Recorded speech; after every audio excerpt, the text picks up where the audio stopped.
what it comes down to is, on March 23rd, that announcement came down from our governor that the schools are going to be closed. Right. So at that point, it wasn't that we were told our story ended, but we had to find new tools with which to write the rest of our story. Welcome to the NAESP Center for Innovative Leadership video podcast, brought to you by the National Association of Elementary School Principals. We are your hosts and lead fellows, Jacks and Hamish Brewer, two practicing elementary and middle school principals working right alongside you. The center is focused on sharing lessons learned from NAESP principals around the country regarding innovative practices and overcoming obstacles in our schools. So today, our NAESP member guest is Chuck Moss from Virginia, Dinwiddie Middle School. Welcome to the show, brother. Hey, thank you. I appreciate it very much. Yeah, but I got to jump in and say one thing here, Hamish, is that so Chuck and I have been going back and forth on social media for a long time. And, you always have these like social media friends. And then we met in person a while back. This is a long time ago. But we met in person at a conference. And it was like I knew Chuck my whole life. Chuck has a personality that is just so warm and inviting and welcoming and just approachable that I felt like we were just friends forever, like we grew up together. And I just got to say, I always appreciate that about you, Chuck, that you're just so just genuine. Well, hey, thank you. And that's one of the things I really appreciate about being a connected educator and having Twitter and things like that to share back and forth. Because when you and I met, Andy, you walked into the room and I said, "Look, everybody, National Distinguished Principal Lady." That's how our friendship live started.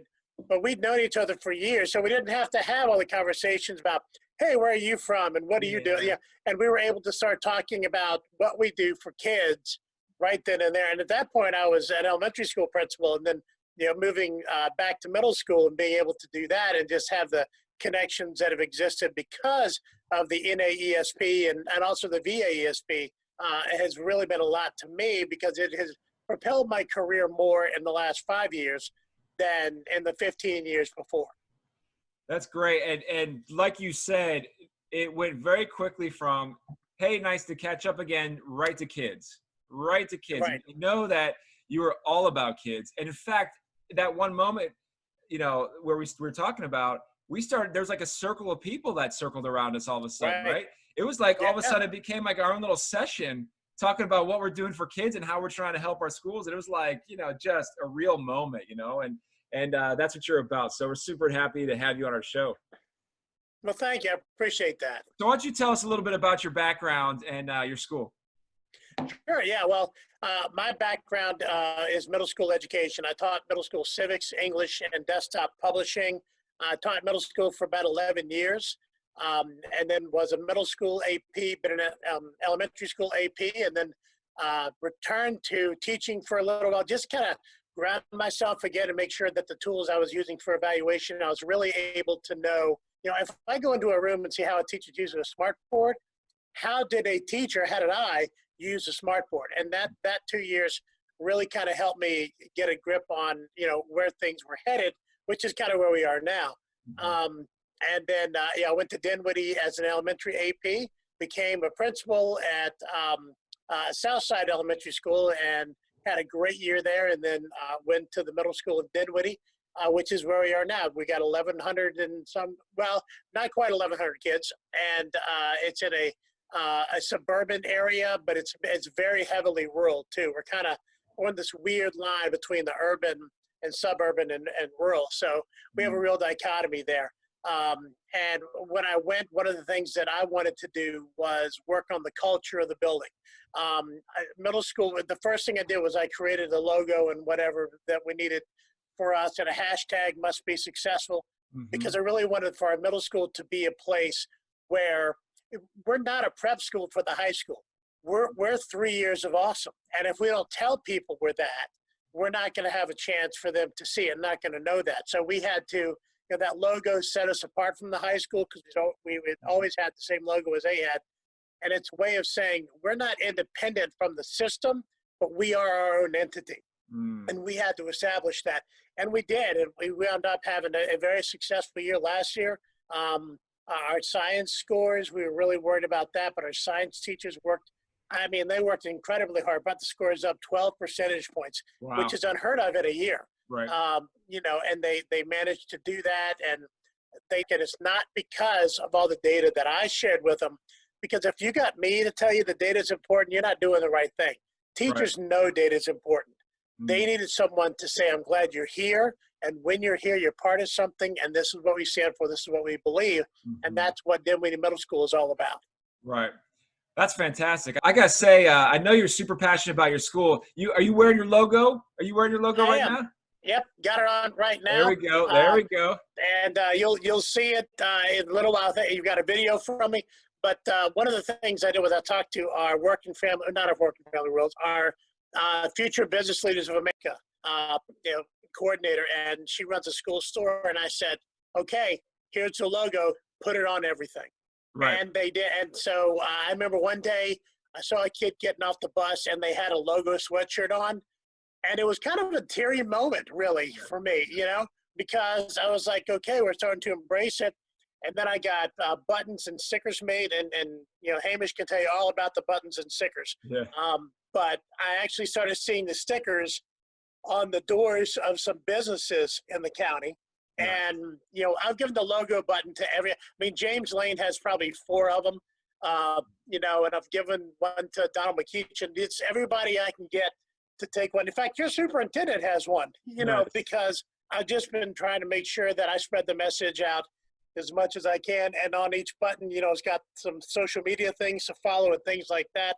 And that's a big thing for me, is that it's a good use of social media, because like I said earlier, if I don't tell you how great we are, I'm going to let you tell everybody else what you have a problem with. And it's you're in a much better place if you've already got the positives out there before you try to react to something else. Nice. Well, yeah, man, you're preaching the choir with Hamish and I, definitely. All right. So what's your main takeaway? What's your tagline for today? Well, you and I talked a lot about it, and really what it comes down to is, on March 23rd, that announcement came down from our governor that the schools are going to be closed. Right. And so at that point, it wasn't that we were told our story ended, but we had to find new tools with which to write the rest of our story. You guys, like when you're writing a book and you submit it to an editor and they send it back and they say, we love what you did, but here's what you need to do at the end, take us. And that's what we have to do. We don't get to end our story. We just have to make sure that at the end of it, we're able to find new tools to write it with. Great. You got it, man. You're doing it. All right, let's check out your video. All right. Yeah, there's that logo. Yeah. And that's Latin for must be successful. There's our staff. We're all getting ready for the new coming year. Those were the new shirts with the logo on it. Of course, there's our building. The building was built in the 1970s, had an addition done in the 1990s on the front. And again, that's where we welcome in our 1,000+ kids. And we started the year reminding everybody this, what is it about this year? What are you looking forward to this year? What can you do here that you can only do because you're here? And, I welcome kids in every morning. First, I start at the buses, then I go to the parent bus loop. Because one of my favorite things is being there to welcome in the morning, do those high fives and do those hugs. Now that we're social distancing, maybe have to do something different. Yeah, right. But we did all the crazy stuff. That's me dressed up like Slash for Rock Your School. That's Javonda Tucker, one of our assistant principals, Jerry Jones and Kay Parton, the 2 other assistant principals. Awesome. And we did all the things we needed to do there. This is our lunch room. A lot of times we do something, I call it myth busted, because everybody says middle school kids can't handle anything. Nice. I like to show them pictures of the fact that, yeah, we absolutely can. Nice. And I just love going into the classrooms. There's the young lady who was wearing, that's the first DMS logo sweatshirt I ever saw. She absolutely made my day. Cool. Nice. But I just love the fact that every time you go in a classroom, you see that there's a smart board working, but it's not the thing that all the kids are gathered around. They're gathered around doing group work. Our teachers are really, really good about moving people from center to center. We love having opportunities to get together, to celebrate, just to kind of spend those crazy moments. This is our library, and our library is a place where we dissect frogs. You're not going to see that at a whole lot of libraries, but we think outside the box each and every day. Yeah. This is our art department, which has done some great stuff getting things together there. Miss Lowry, art teacher. And then the buses went away. on March 23rd. Yeah. And we had already dismissed our first bus run when I got the alert that the governor had closed schools. And that is our faculty meeting, which was supposed to be about how we were going to handle the following week. And it became about what are we going to need to do now that our building is not going to have the kids in it. And, you know, so normally this area at this time of the morning is bustling, is crazy with people, you know, and just the hallways are empty. Yeah.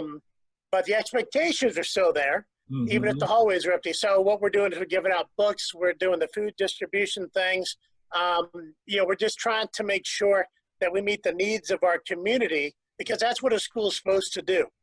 You know, because if you're serving kids right, you're meeting the needs of the overall community. And that's been our goal right now, is we make sure we continue to meet those needs.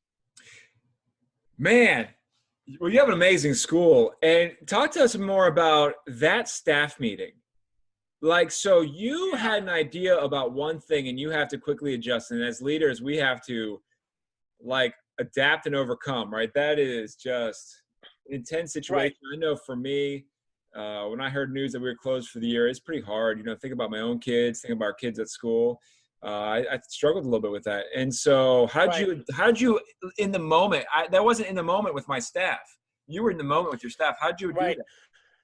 Well, and thinking back on it, I've kind of jumbled my own timeline there. That was the day that the governor closed us for 2 weeks. And then 2 weeks later, closed us for the rest of the year. We had just had a principals meeting, you know, that morning for the, you know, all the principals in the county got together. And we said, okay, we're looking at how can we stay open, because school systems around us were closing, but they were different health districts. So there'd been no recommendation to close across the board. So we had a plan going forward, exactly how we were going to go. We were going to start to look at attendance and how we monitored that, and you know, letting the parents be involved, and you know, just kind of, if you don't want your kid to be in the public, we get that. We're going to figure it out. That's no problem. So at 2:25, I do the more afternoon announcements, and then I say first run. I always say, and I got to give Keith Wolf and Spotsylvania County props. I always say thanks for coming out today. That's how I finish the announcements every day, because I want people to know how much I appreciate not just the kids being there, but the adults being there, everybody that's there. You know, and as a teacher, that made a difference to me. So that's what I do for our staff. So I did my thanks for coming out today, headed out to the buses. We're loading up first run. My phone buzzes and I look, and it's a news channel that said that Governor Northam has closed schools. Now, I spent all this time getting ready for this faculty meeting where I was going to be telling them what we're going to be doing. And then suddenly I got that. And so there was no opportunity to call for guidance. There was no, you know, all I did was I sent a message to our information. I said, is this for real? Yeah, and she said it was. I said, okay, no problem. And then we dismissed our second run. We have 2 bus runs, first run, second run. That's it. We got him out. And so I walked into the library and I started off by saying, until 9 minutes ago, we're going to have a very different meeting than we're about to have now. And so what I basically told them was that I didn't know exactly how learning was going to continue, but I knew that it had to, because that's what we're responsible for. And so, you know, our buildings might be closed, but the learning isn't going to stop. And so that was really more about just kind of reaffirming my commitment to that. And that way they could reaffirm their commitment to that as well. Now, there were a lot of questions, you know, what should we take with us? What should, you know, are we going to be able to get back in?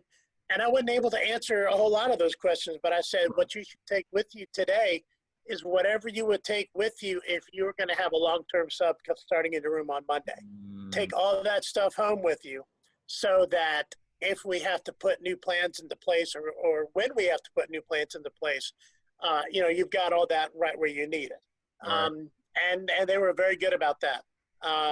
Very, very few people said I need to get back in the building for anything. And so we were really able to let our custodial staff, we contract with an outside company, let them come in and really get the cleaning started. And then, of course, we got the further update for Governor Northam. And I'd actually been over at the central office for that. So I was able to sit in a room with my superintendent and assistant superintendent and other leadership, senior staff members, as it kind of became clear to us that we had a whole different level of responsibility to answering our promise to do the right thing. So talk to me about that. We've got another minute or two left. So talk to me about that. How are you staying committed to making your school excellent during this time? Because I know that's what you're about. What's a takeaway for our audience? I try to do a daily video every day, no matter what. I just try to do something just reminding people about our feeding programs and food distribution and things like that. But the biggest thing and I'll go online and I'll try to find out like what's the national day of. Like yesterday was National Unicorn Day. I didn't even know that was a thing, but just trying to do things like that just kind of make us a different place. A reminder that, hey, there's more going on than everybody sitting at home. Chuck, I got a question for you. Mm-hmm. Chuck, you've been through this. Andy and I have both been through this with having to tell our staffs about school coming to an end or closing and varying degrees. We've got a lot of audience members out there right now who have not reached that part of the wave, or maybe it's coming up on them. What's 2 pieces of advice you could give to a principal that may be about to tell their staff that we're going to be closing down for the rest of the year? What 2 pieces of advice could you give them that maybe you've learned in this situation? Well, the first piece of advice I give them is be the leader they've come to expect you to be throughout the course of the year or your time at that school. Don't let them know that the uncertainty of the moment is rattling you.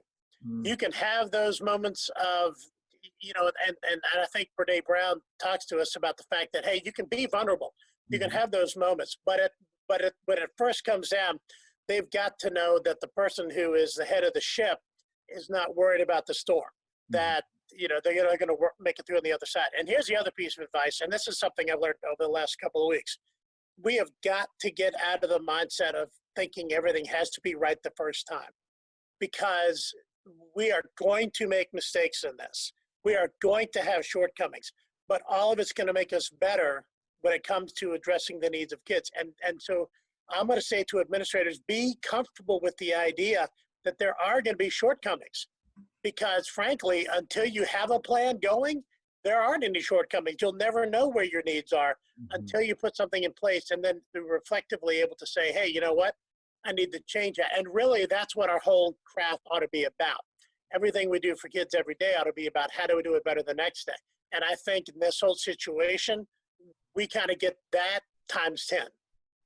Well, that's a great advice. And I know this is sort of a short thing that we're trying to do and get some advice out to principals. And you packed this session full of advice, especially for this time period where people are trying to figure out what their role is as a leader. And you know what the answer is? Be the leader that they've come to expect you to be. That's what you said. I love that. So how can we connect with you online? How can others connect with you? I'm on Twitter at DCPSMoss. Also on Instagram that way. Facebook, just Dinwiddie Middle, and you'll find us on there. I do want to say one more thing real quickly. Yep. This group, the Association of Elementary School Principals, the National Association of Virginia, I'm going to tell you something. Having been an elementary principal at EML, this is where middle school principals need to be. Okay. Right. Say that again, Chuck. Say that again. Right. The NAESP is where middle school principals need to be. And the reason is because the NAESP says focus on achievement and kids and progress. And I can't tell you how many times I have thought to myself, I wouldn't know where I would be without the heart, drive, and just emotional support of not only my elementary school peers, but my middle school peers. So this is where middle school principals need to be. Outstanding. Awesome.